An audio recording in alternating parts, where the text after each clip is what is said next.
Let's go on because Friday got here, and now Friday is the day that we just witnessed today. And this is a monumental day in this YSL trial. It is a day that we've been waiting for, but we didn't know it was going to go like this, especially because if you've been paying attention to this whole thing for the last 2 years, Kenneth Copeland videos of him telling have famously leaked in interrogation rooms where it seems like it seems like he had no shame in his telling game. So it seemed like he would definitely come in the courtroom and repeat all of that stuff because he pretty much said he does not like Young Thug and he was willing to help the cops take Young Thug down.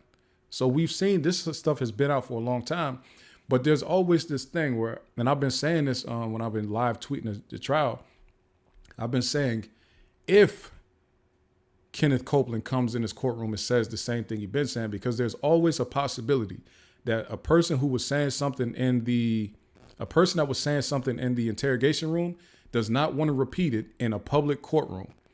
I know some people have a hard time understanding that, but just look at how a courtroom is set up and with people there and there's cameras and all that.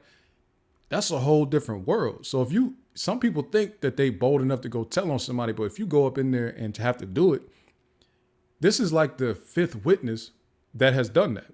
Or I won't say fifth. I don't know. Adrian Bean, DK, and now this guy. People who have been willfully giving up all type of information, even information that the police wasn't even asking for. They've been willfully giving up this information. And then when they get on the stand, they either don't remember they was high or they don't want to say it again. You see what I'm saying? So Kenneth Copeland is just the one because he was a star witness. They played a whole different game with him. He was a superstar witness, not just a star witness. He was a superstar witness. So they played a whole different game with him. Oh, Trontavia Stevens. Well, he wasn't on camera telling. But let's get right into this, man. So first thing that we see on Friday morning is Kenneth Copeland's lawyer comes up to speak on his behalf to say, hey, Judge, I spoke to my client. I don't feel like the state has been handling this thing properly.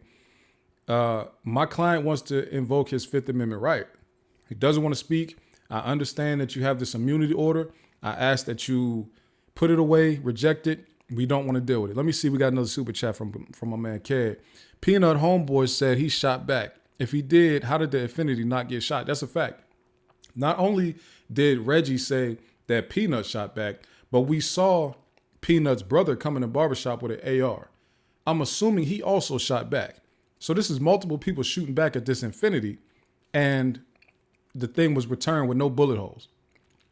So the state, you're right about that, kid.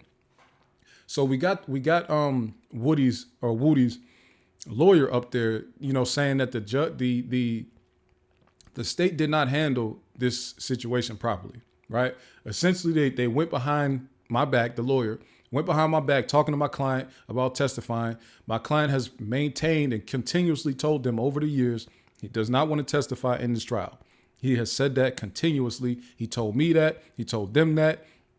We both told them that together, and they still went behind my back talking to my client without me present or without even calling me and asking me, can they talk to my client when they knew I was representing him, right? So they start out with that. Then I feel like we got to kind of get into the law. We got to get legal a little bit because some of this stuff is like advanced that I never heard of. I didn't know that there was a way to override the constitutional amendment, the Fifth Amendment. I didn't know that. Did y'all know that? I didn't know that. I thought the rights that you were granted in the Constitution were your rights unless you waived them or unless you lost them by catching a felony or something like that. So I was very shocked to find out that you could be punished for invoking your Fifth Amendment rights. You know what I'm saying? I was very shocked, but we have to get into the science of this, man. And when I say science, I mean the law, because we just got to read it because it's kind of insidious. You understand what I'm saying? So now the Georgia code that they referenced, that Attorney Hill. All right, so let's go through the timeline. The state subpoenaed YSL Woody last Friday, right? That was what, the 31st or something like that, maybe June 1st. One of those days. They subpoenaed him last Friday, right? Let him know, hey, we need you to come testify next week. It's game time, buddy. Kenneth Copeland called his lawyer and said, hey, they subpoenaed me. Like, I don't want to testify. So then Kenneth Copeland's lawyer sent a message to the state and to Brian Steele, like to everybody, he CC'd everybody and said, hey, my client is invoking the Fifth Amendment right. He don't want to testify. Let's stop this ahead of time, right? So then that email got sent Thursday evening, yesterday at 6 p.m. So then Attorney Hilton, in her all-knowing wisdom, said, I have a remedy for that. There's this thing called OCGA 24-5-507 that says I can force a person to testify if the district attorney deems their testimony to be necessary for the public. All right, we got to read it though, because this is the way I'm saying it is. I'm saying it very,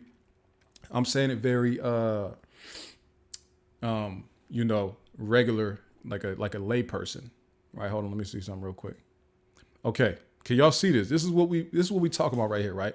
2020 Georgia Code, Title 24, Evidence, Chapter 5, Privileges, 24-5-507, Grant of Immunity, Contempt. Let's read some of this. Actually, I feel I gotta read a lot of it or almost all of it. Sorry, y'all. I know it's a lot of y'all, but we gotta read this. Whenever in the judgment of the Attorney General or District Attorney, the testimony of any person or production of evidence of any kind by any person in a criminal proceeding before. All right, let me put this on a different screen, y'all, so I can stop. And sometimes this is what I'm into. I like to really get into the law of it all, so we can really understand it together as a team. You understand? As a team. So here we go, y'all. Let's get into it. Whenever in the judgment of the Attorney General or any district attorney, the testimony of any person or the production of evidence of any kind by any person in a criminal proceeding before a court or grand jury is necessary to the public interest, the Attorney General or district attorney may request in writing to Superior Court to order such person to testify or produce the evidence. Now, the key here, and this is how they get around so many things, when they do that public interest thing, it's really up to the district attorney's discretion as to what, and when they do the public interest is they're saying that YSL is a danger to the public. We need to get them off the streets. And this person's testimony is the testimony we need to get them off the streets. Without this person's testimony, we won't be able to get them off the streets and we won't be able to keep the public safe. That's why he's the only one that got this. Y'all understand what's going on here, right? This entire case is based on him saying what they need him to say. This entire case is based on him saying in court what he said in those interrogation rooms. Without that, the Fulton County District Attorney, Fonnie Willis, has signed off that Attorney Hilton, what Attorney Hilton is asserting that without this man's testimony, they cannot keep the public safe from YSL. Do y'all see how crazy that is? Upon order of the court, such person shall not be excused on the basis of privilege against self-incrimination from testifying or producing any evidence required, but no testimony or other evidence required under the order or any information directly or indirectly derived from such testimony or evidence shall be used against the person in any proceeding or prosecution for a crime or offense concerning which he or she testified or produced evidence under court order. However, such person may nevertheless be prosecuted or subject to penalty or forfeiture of any perjury or for any perjury, false swearing, or contempt committed in testifying or failing to testify or in producing or failing to produce evidence in accordance with the order, but shall not be required to produce evidence that can be used in any other court in the state, the United States, or any other state. Any order entered under this code section shall be entered of record in the minutes of the court so as to afford permanent record thereof, and any testimony given by a person pursuant. All right, so look, heavy. This is heavy stuff right here, right? And it's essentially saying, and I'm putting it in layman's terms, Attorney Hilton knows about this for whatever various reasons they were using it, and they said, without his testimony, the public is in danger, right? The judge, so they were under the direction of Fonnie Willis. So then they took it to the judge, and the judge signed off on it this morning at like 6 in the morning, whatever it was this morning. So all of this happened from 6 p.m. last night to like 9 a.m. this morning. All of that happened. Kenneth Copeland said, I don't want to testify. I'm pleading the fifth. Hilton drafted up this order, and it got approved by the proper people. And then the judge signed it this morning. Cold-blooded, right? So now we need to look at this second part right here. The second part, it makes it, no, actually, we'll come back to the second part, actually. We'll come back because that's an insidious piece that we want to check out. So we get Woody on the stand because the lawyer said that, and the judge is kind of like, that's kind of peculiar. Let's get him in here and let me talk to him without the jury here. Let me talk to him and let me make sure he understands what he's saying. Let me make sure he understands that if he turns this down, he can be held in contempt. So we want to make sure he understands his rights and all of that type of stuff, right? So they bring him in there. They explain it to him. I think the way the judge explained it was kind of confusing to him. Personally, that's what I think. But he still came in there and said he understood, and he really didn't care because he was like, it is what it is. That's what I'm doing. Let's look at the clip of him because this is like I said, this is a crazy situation. Let's look at it.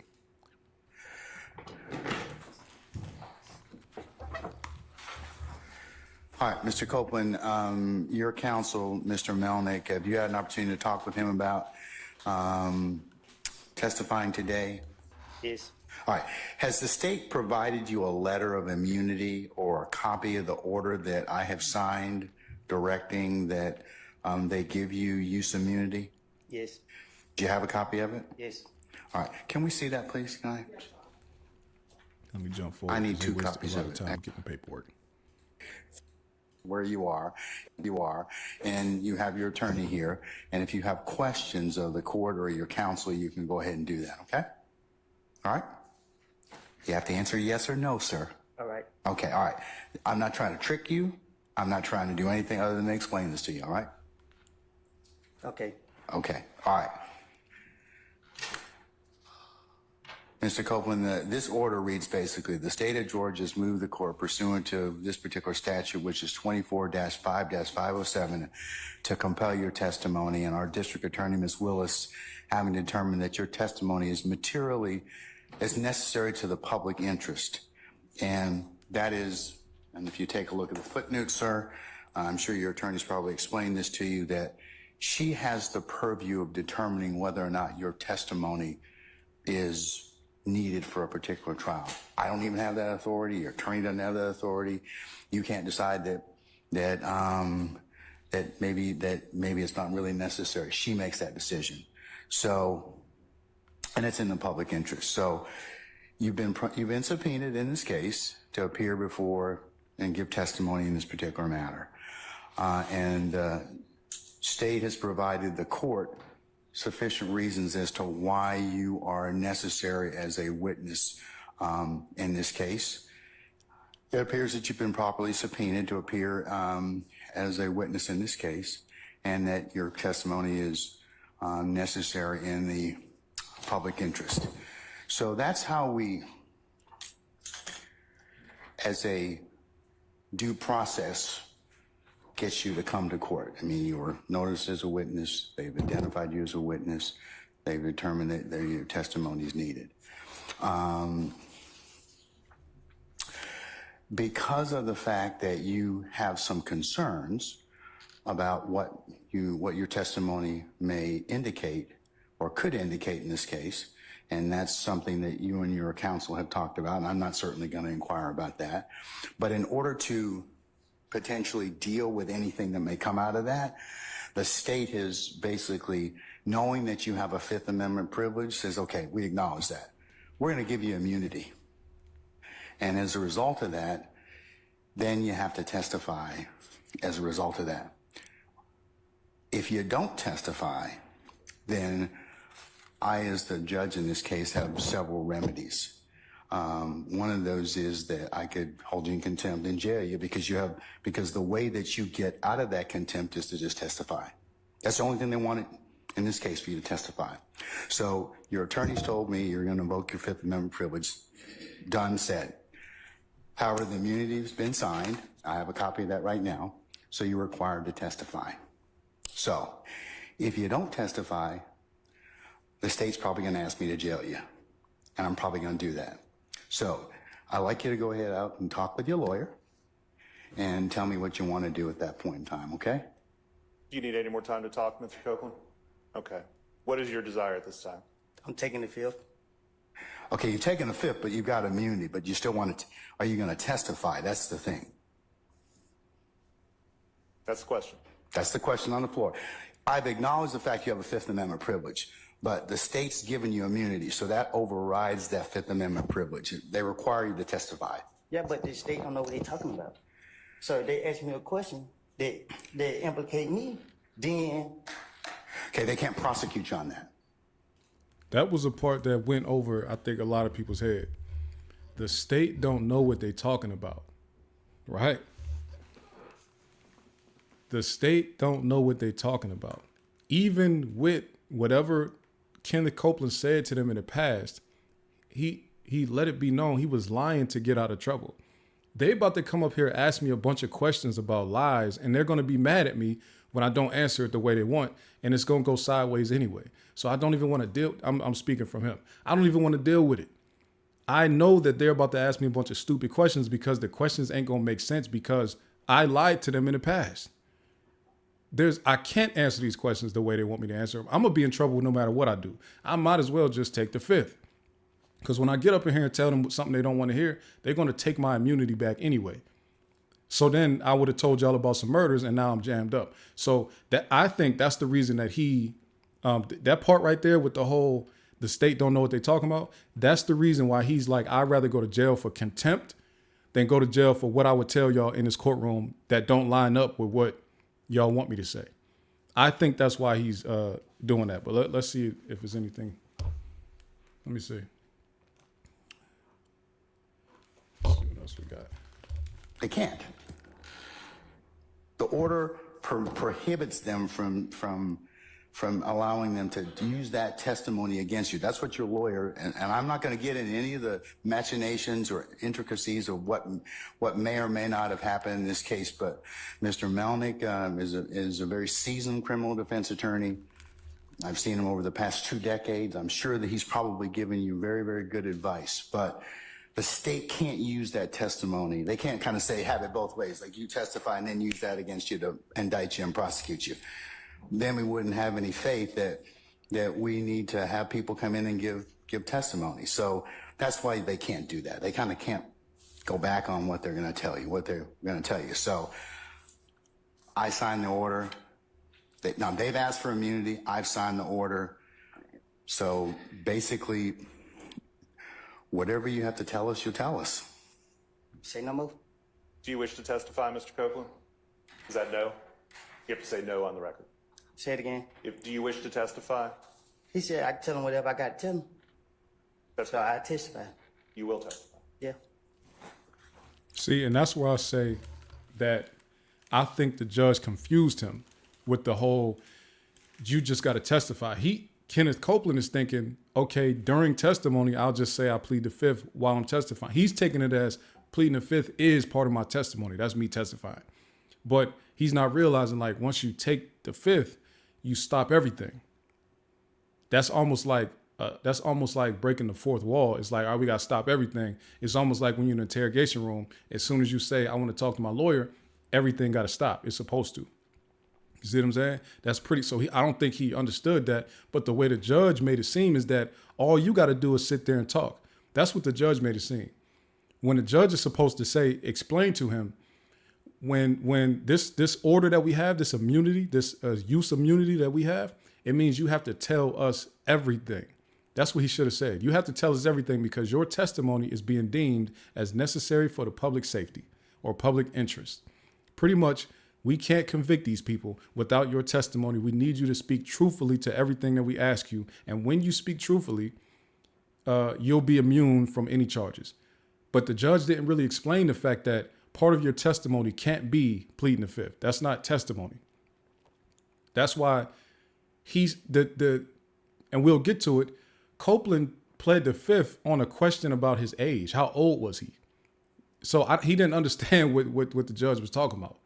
She said, "How old are you?" He said, "I'm grown." She said, "What does that mean?" He said, "I'm an adult."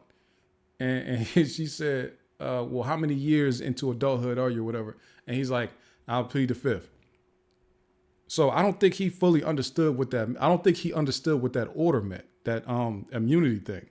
I don't think he understood that immunity wasn't looking at it like, "Hey, we're using this immunity thing to save snitches from being in trouble." The immunity was used to force you to testify and to pretty much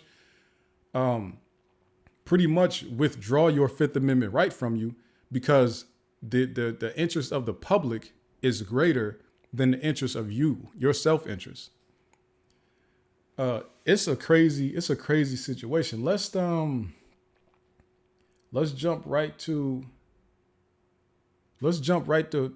him actually being, because look, this thing happened so fast that like I don't know if I ever seen a testimony this fast.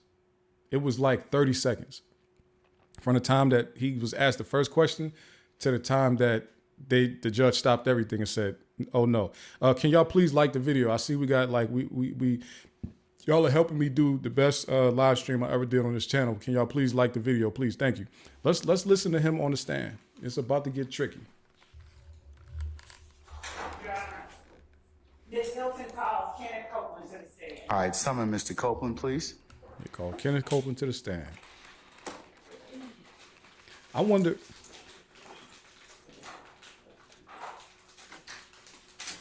what's going through their head right here as he's walking up. Like, what do they think he's about to say? Mr. Copeland is. Please like the video. Here it Subscribe comes. to the channel. All right, Mr. Copeland, go ahead and approach the witness stand. Before you sit down, if you would turn and face Deputy Hand and be sworn as a witness. He got a clean baldy too. I gotta get my baldy that clean. Let me see if you state your first and last name with the spelling of both, please. You say that again? State your first and last name with the spelling of both, please. Kenneth Copeland. Mr. Copeland, do me a favor. Pull your chair up as close as you can to the microphone. What was they and thinking? Speak What did directly they think into he was it about to so say up we here? can all hear you. So if you could state and spell your first and last name for the record, please. Kenneth Copeland. Spell it, please. KENNETHCOPELAND. All right, thank you, sir. All right. And Mr. Copeland, good afternoon. Do you want to be here? Ma'am, Do you want to be here? I'm here. Okay. Are you going to let me ask you some questions? Okay. How old are you? Grown. Okay, what does grown mean? I'm an adult. Okay. And when you say you're an adult, what number in years are you?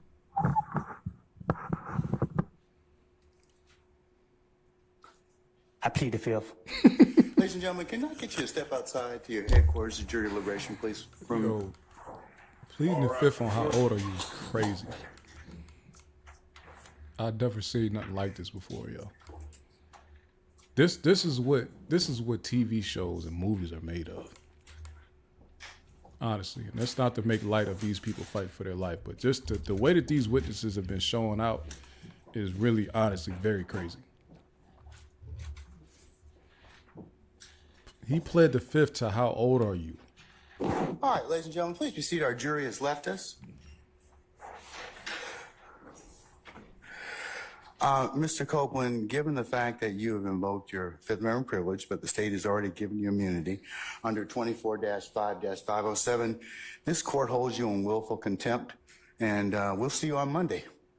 And we'll see if we can get some more testimony at that point in time. Take him into custody.